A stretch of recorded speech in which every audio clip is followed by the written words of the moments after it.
starseeds! Welcome back to the Socialist Starseed, the channel on YouTube where we talk about how spirituality and socialism go hand in hand.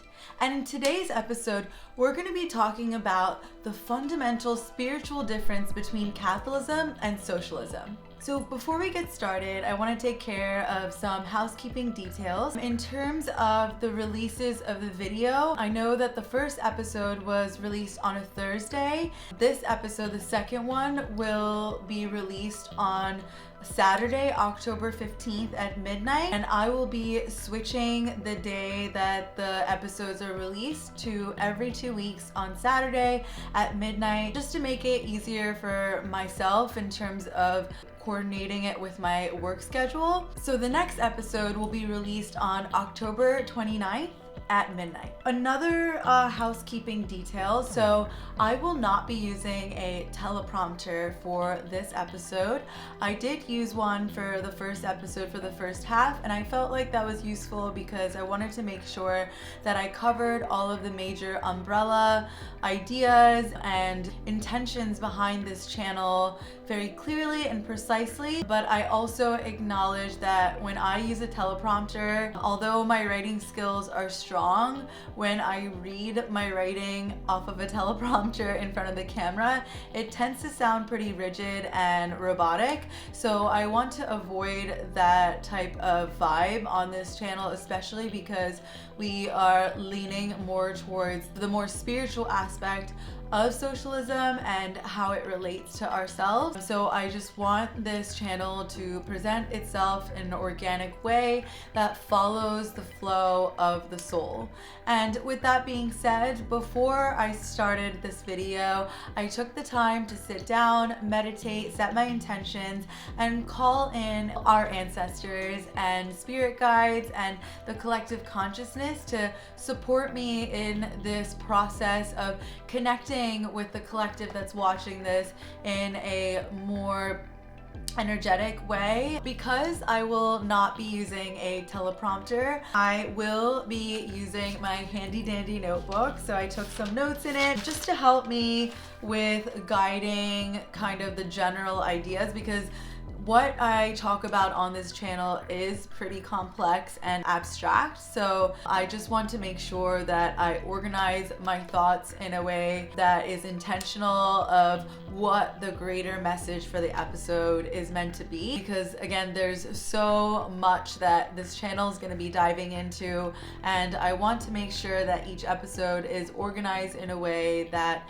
helps the audience resonate with it and helps them understand it in a way that is meaningful and impactful.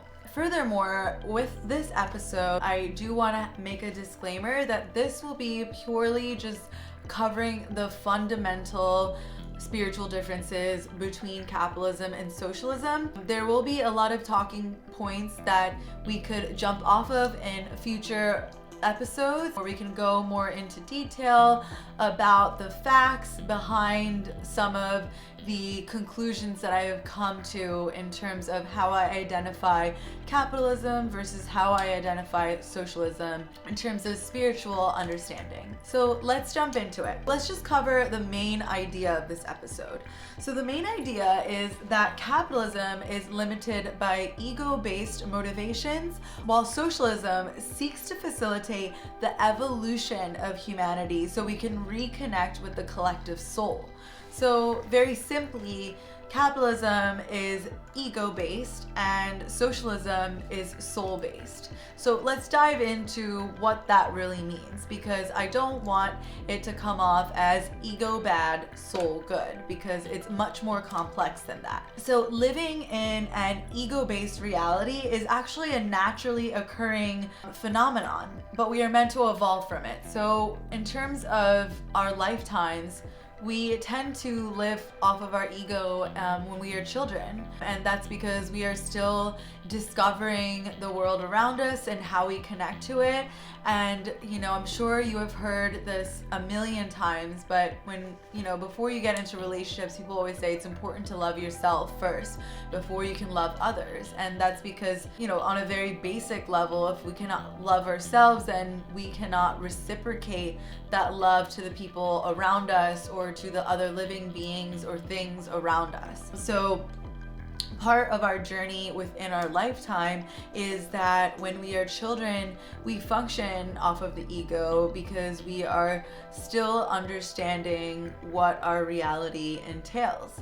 But as we grow older, we are meant to evolve from that ego-based reality even within our lifetime and move towards our purpose in life. And our purpose in life is to understand that we are part of a larger fabric of energy that is all interwoven and interconnected, and the actions of one energetic force will affect the energy in a completely different place because we are all so deeply connected. When we're living in an ego-based reality, we tend to work off of the insecurity of not really understanding what our purpose is in life. So children operate from their ego, and that is because they are still very unclear about what the reality they're a part of entails. There's more mystery than knowing in that state. Therefore, it's an energy of survival,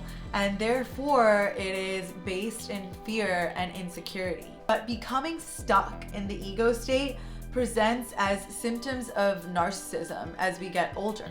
With me mentioning narcissism, I think it's really important for us as a society to educate ourselves about what it really means to be narcissistic, because it's not just taking selfies of oneself and liking to look pictures of oneself or thinking that oneself is beautiful. It's actually the complete opposite. It's narcissism operates out of a deep sense of what we were saying in terms of that ego-based reality, a deep sense of fear and insecurity. When we live in that sense of fear and insecurity, it is very, very difficult for us to engage in relationships that have reciprocity. So due to the lack of energetic reciprocity with the external environment, the person is blinded by their own fears, which leads them to doubt their intuition, and it ultimately prevents a connection with the collective consciousness. So a lot of what spiritual ascension is about is working through our ego self and working through all of the fears and insecurities that live in that energy within us. And it's also peeling away the social layers that have also programmed us to maintain this narcissistic type of energy in our life through our adulthood simply by living in this capitalistic environment, aka the Matrix. And narcissistic behavior patterns are based on lies that don't value emotional vulnerability and was used to justify the atrocities that Christian communities committed in the gruesome pursuit of colonialism and capitalism. So it's very, very important for us to really understand on a clinical level what narcissism is.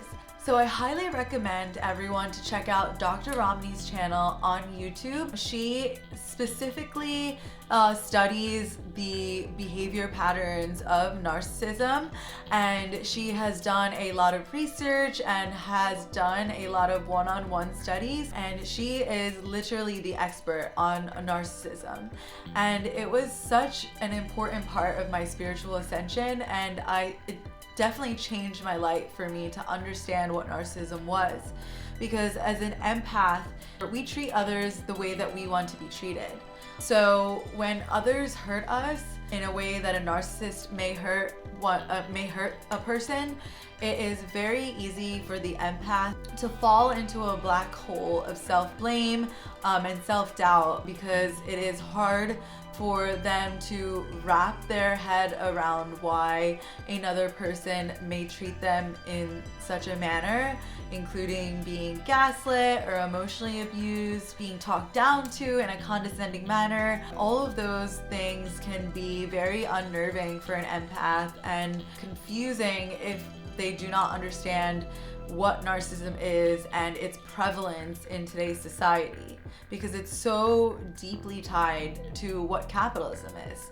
That is because the essence of how Christianity was used in that pursuit was very ego-based and essentially was very narcissistic. And it's because there was a lack of reciprocity in what the religion was deeming as divine and not divine, and was then used to justify colonizers saying that certain groups of people were below them and did not deserve the same type of lifestyle as the colonizers. And we're still suffering these consequences of not collectively acknowledging and addressing these systematic abuses.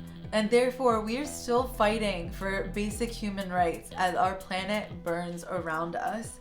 And these narcissistic behavior patterns that fueled colonialism and capitalism, that energy still exists in our society, and it's because energy cannot be destroyed. It can only be transformed or redirected, and those are basic physics principles. But it applies to the energy of how this society that we live in today was created. It was based in a lot of these negative emotions, and the families of people that benefited from colonialism and benefited from capitalism, they have an insecurity within themselves because they are in denial about where their financial security comes from, because it essentially keeps them comfortable and keeps them from having accountability in the communion of unconditional love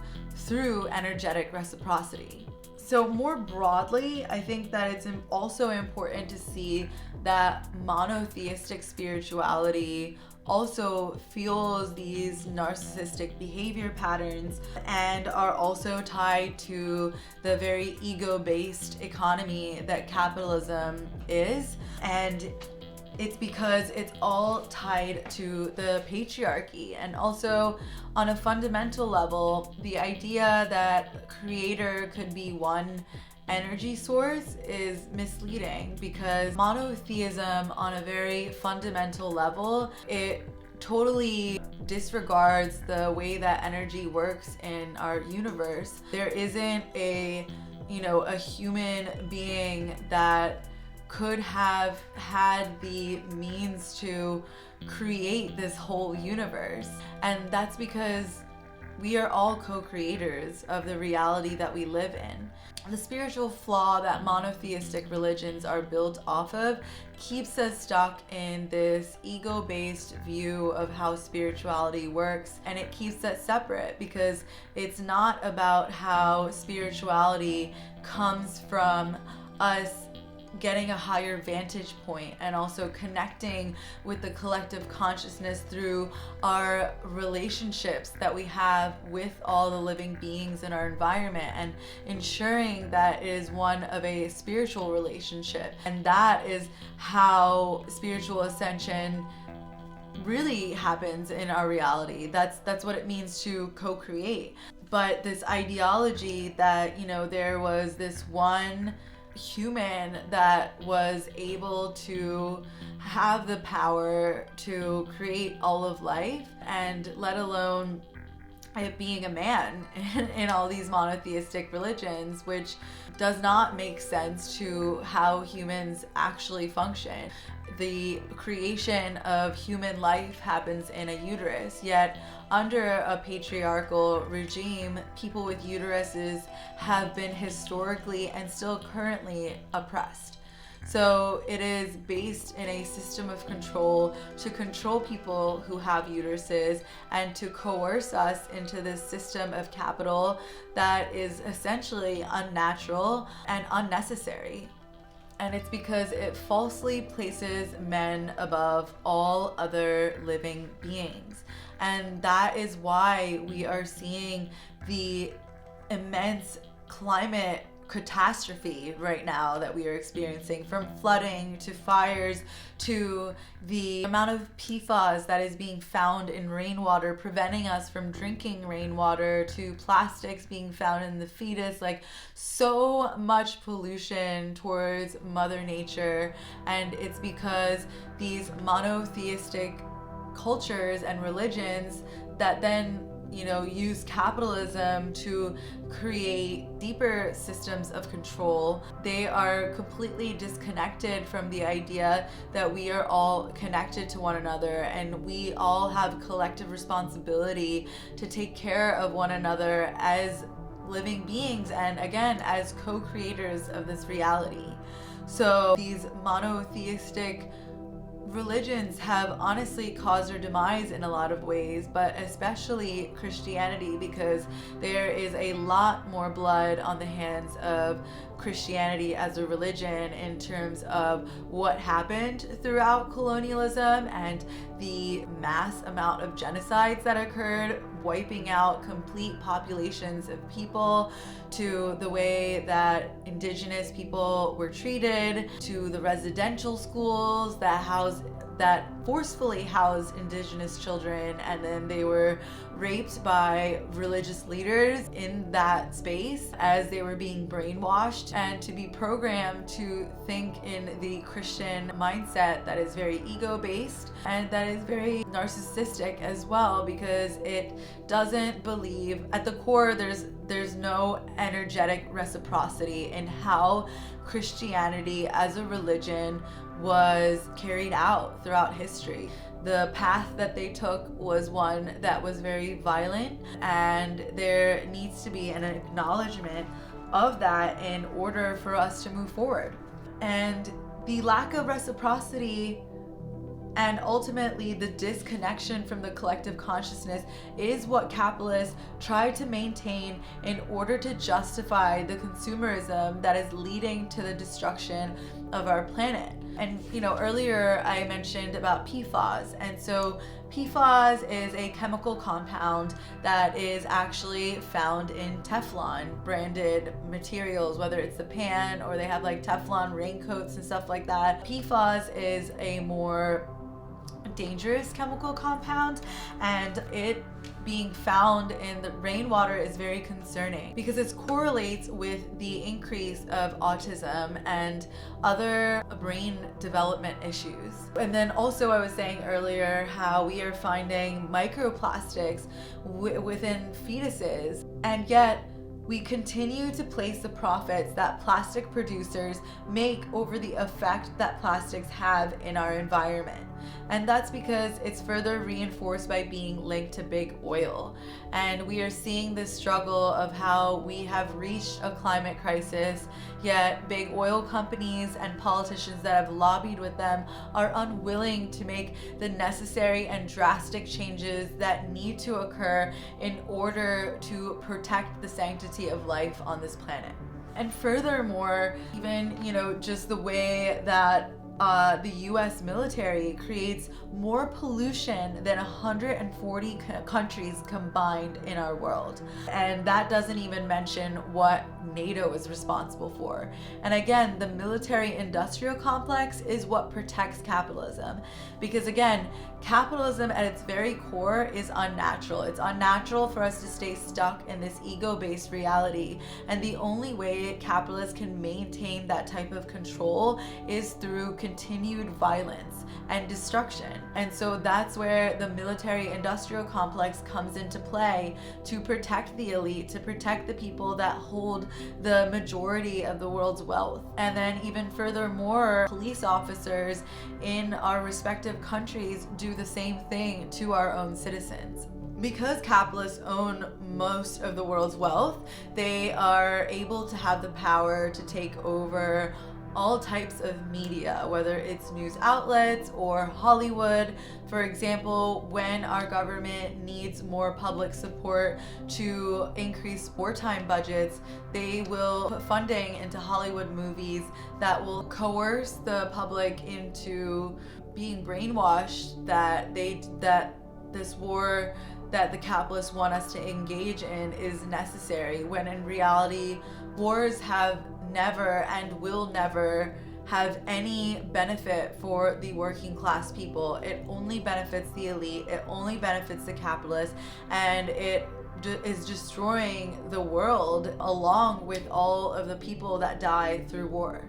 So all of this that I mentioned is why it's so important for starseeds and empaths to have a strong grounding in political awareness, because without that political awareness, we end up mirroring the reality that we are in currently, which will lead us to mirror these narcissistic behavior patterns that are ego-based and have a lack of energetic reciprocity.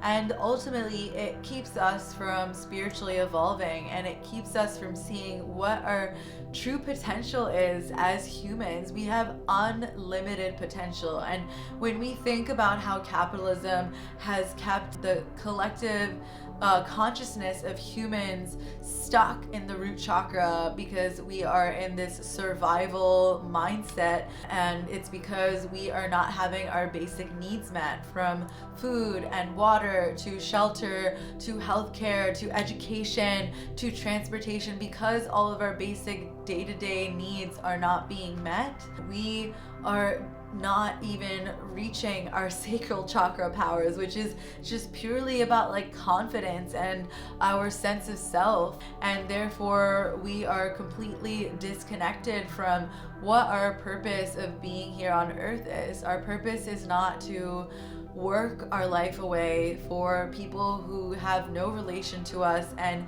see us as being less than human compared to them. Because capitalism prevents us from moving past our collective root chakra, because again, we're in this state of survival, we are not able to see that we have so much potential in terms of manifestation, in terms of how our energy can bring in all the abundance we could ever want in this world, as long as we live in right relation with the living things around us, and really honor the integrity of energetic reciprocity. When we are able to do that, we can literally manifest anything we want in this life. And especially because right now, more than ever, we are being called to the stage as empaths and as starseeds to really awaken humanity to the next step of our evolution. So again, this is why it's so key for us to really study specifically narcissism and capitalism.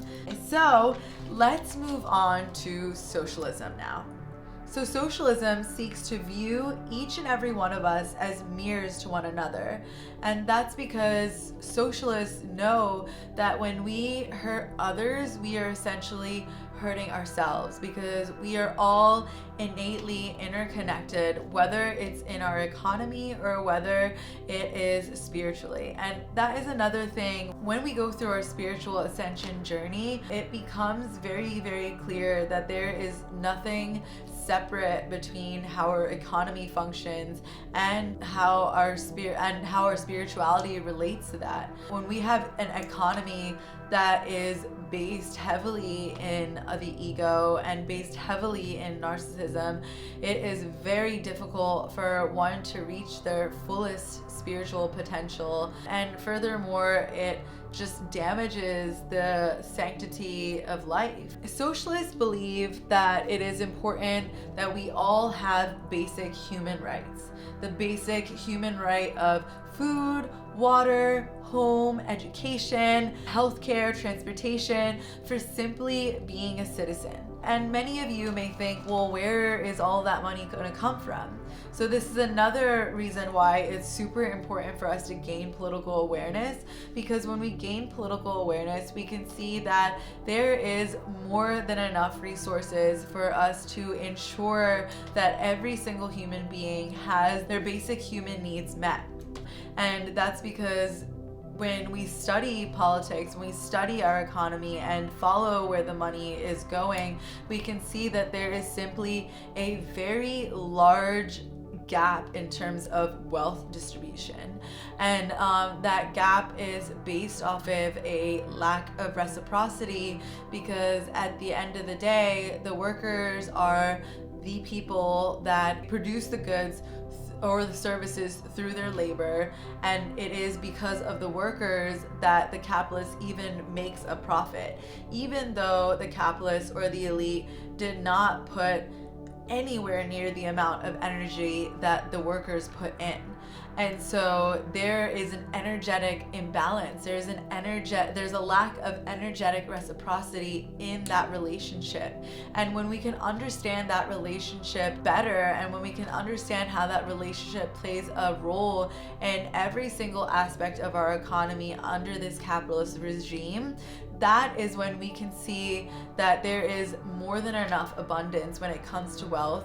We collectively, as working class people, need to just work together to overcome the programming that we have been put through by these capitalists that breed fear and insecurity within us, when in reality there's so many more of us than this small group of people that hold most of the world's wealth. And that is why they need to use tactics such as fear-mongering and making us feel insecure about ourselves as humans, because that type of emotional abuse is what will prevent us from rising up against the elite. So that is how abuse functions in this capitalistic paradigm in order to keep the general population controlled and quiet. But again, when we really understand what is going on in our world, that is when we can be like energetic filters for ourselves and understand how to interact with this reality in a way that's dynamic and progressive, so we can move forward together towards a better reality that will ultimately not only heal us as humans, but it will heal the planet and protect our future. Ultimately, socialists seek to have sovereignty from the elite and corporations, and they seek to create energetic reciprocity, which means that workers will own their means of production and they will have a collective say in what is produced for the economy. And this is very important because I'm sure that, you have heard this before, but people, for example, if you work in a factory, it's very well known that the workers that work day in and day out at that factory, they have a better understanding of what changes need to happen within the workplace and how to better support the workers in that workplace. Whereas the capitalist person that comes in once in a while to look around, to make sure everything's running properly, if you had put that person in the same position of that worker, they wouldn't have known what to do. So that is what that reciprocity is seeking to mend, is this gap of energetic integrity and creating a relationship that is a two-way street instead of a one-way street. So socialists, they understand the importance of acknowledging and addressing the history of oppression, so we can have a deeper understanding of the ego-based problems in our society, so we can prevent humanity from making the same mistakes. And we see how mistakes are cycled throughout history, and that's because we haven't yet reached a strong moral grounding as a human collective. Therefore, we are allowing spaces for these mistakes to continue happening, especially under the capitalistic paradigm. So we understand that studying our history, studying the history of colonialization and capitalism and even communism is very key for us to nurture a deeper sense of collective morality and usher in the next stage of evolution for us as humans.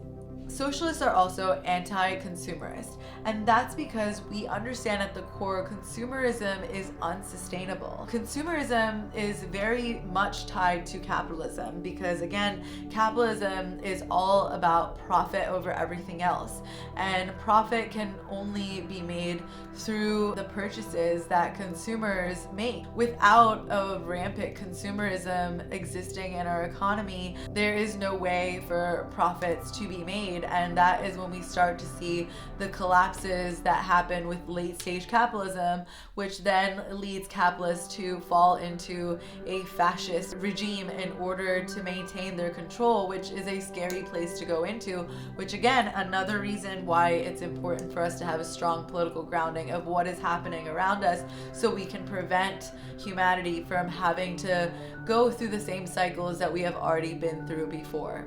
So consumerism is hurting our planet, and therefore it's hurting ourselves as well. It's because, consumerism is what replaces our sense of happiness in this paradigm. It's what replaces our sense of worthiness and value in this system. So, we feel happy when we spend money, we feel happy when we have money, and all of these things give us a false sense of what it means to be spiritual. And we see that even in, westernized mainstream spiritual communities, and how the peak of what they are trying to manifest is most of the time money and monogamous relationships, which really limits us from seeing the bigger picture of what our purpose is, and that is to understand that the economy that we are living under is extremely toxic,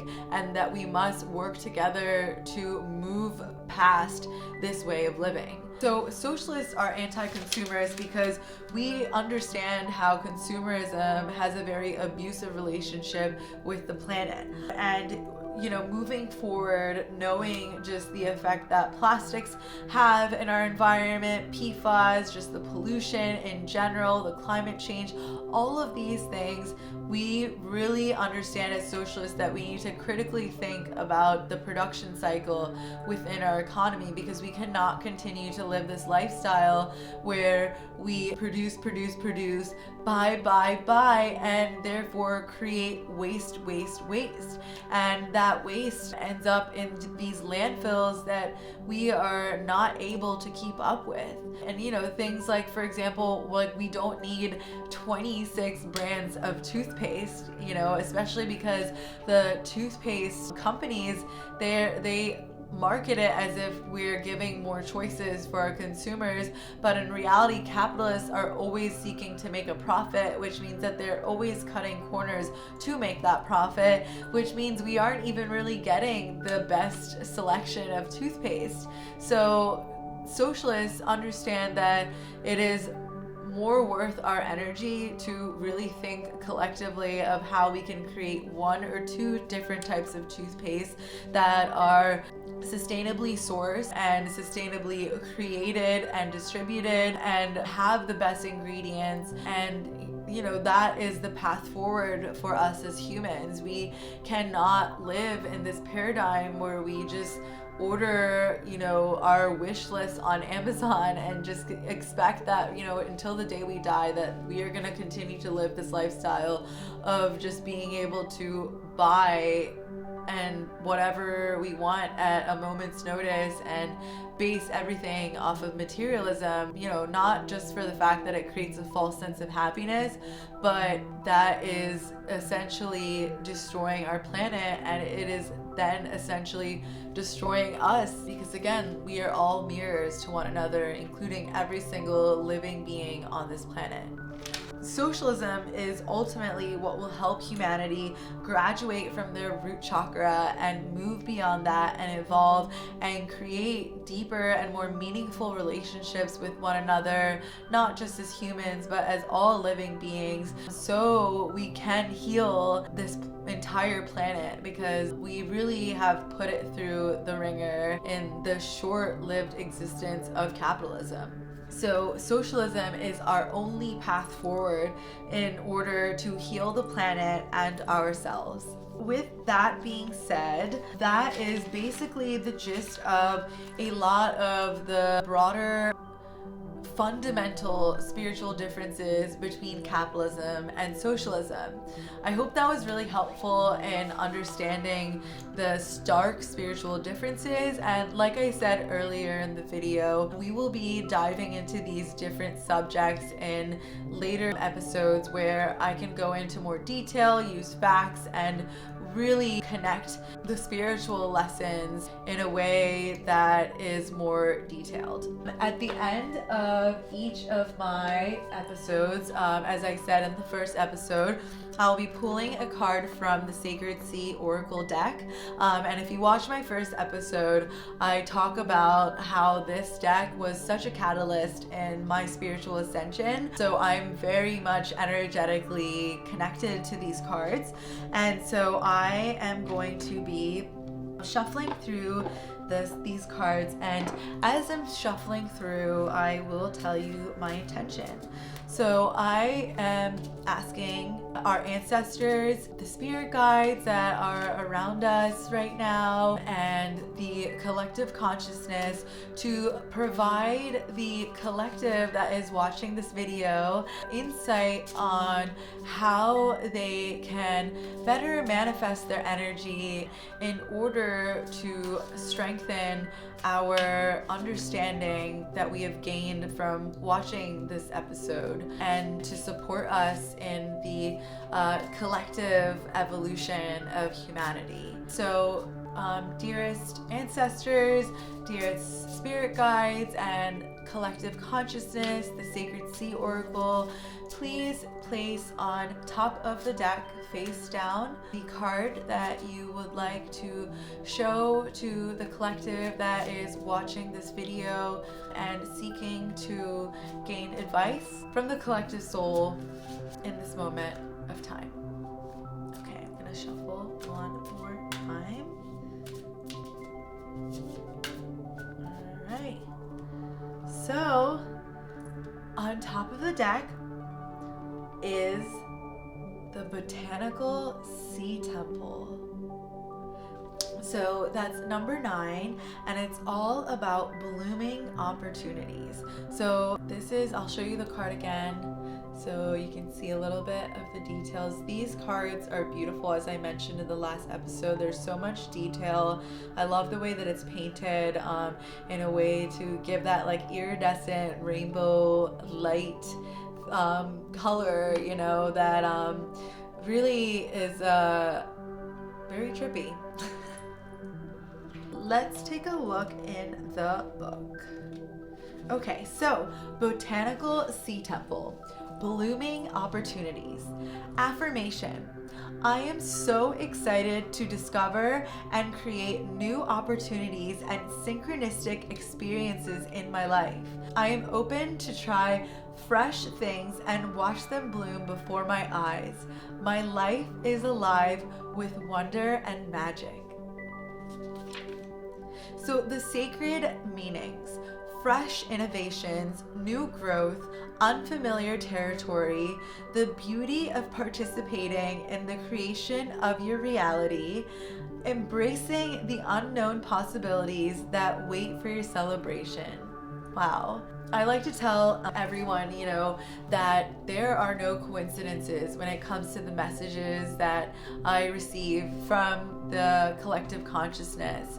And that's something that we all realize through our spiritual ascension journey, that there are no coincidences and that we are all very much connected, and that connection grows stronger when we put more trust in the universe, because then it puts more trust back into us. So the Sacred Sea message: the Botanical Sea Temple is the majestic home to all of the marine fauna on the planet.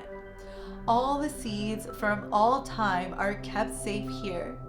It is also the dream creation space for new types of marine and land plant life to sprout and bloom for the very first time. Once it is cultivated here, it will begin to grow in the most appropriate parts of Earth. This is a sacred space you can visit in your visualizations as a place of refuge, healing, and inspiration. Perform the following sacred sea ritual to access the portal to this extraordinary sea temple. So the sacred sea ritual. Are you experiencing a feeling of soul depletion and want to reactivate a sense of wonder, enchantment, and inspiration into your spirit? This is the perfect time to energetically visit the Botanical Sea Temple. To gain access, you must be sitting in a very comfortable position. Allow yourself to gaze upon this card as it takes you deeper and deeper into the temple. Your intention and visualization power are all you need. You now have access to the entire botanical sea temple. Run around and play in any space or direction you feel inspired to. Notice everything around you and invent any kind of plant, flower, tree, fruit, or food you would like to see grow. Visualize yourself holding the plant and watching it bloom before your very eyes. As you touch this sacred creation, visualize an aspect in your life you would like to see grow and bloom. What would this be like? Can you imagine the powerful aroma your new creation in the world will have? Can you smell, feel, and know the essence of your creation into the world? Allow yourself to delve deep within to find the seeds you wish to cultivate in your life, and let the botanical sea temple empower the fullness of your fresh, wild bloom into this world. When you are ready to complete your magical journey and return, be sure to follow your footsteps and travel back the way you entered. Upon your return to where you are seated, take a few minutes to record and write down your visions and discoveries. You will want to remember everything. Wow, what a beautiful message. And I think that message really honed into the idea of our manifestation powers within this reality. Like I said earlier, the universe will interact with you as much as you want to interact with the universe. And there are infinite possibilities that we can achieve in this lifetime. And it just comes down to really sparking our imagination, and that happens when, again, we are able to have that strong political grounding and awareness, so we can really understand what is capitalist propaganda and what is not, so we can move forward towards a lifestyle of truth, towards a lifestyle of abundance, harmony, and unity. And on that note, I want to thank you all so much for tuning in and watching this video. I really hope that it resonated with you and brought some insight. If you have any questions or comments, please ask them below, comment below. Please like, share, and subscribe if it resonated with you. Please let me know if there is a topic that I talked about that you are really curious about. I'd love to prioritize that as one of the videos that I'll be making in the near future. And the next video will be released on October 29th at midnight, and I really look forward to seeing you then. Namaste.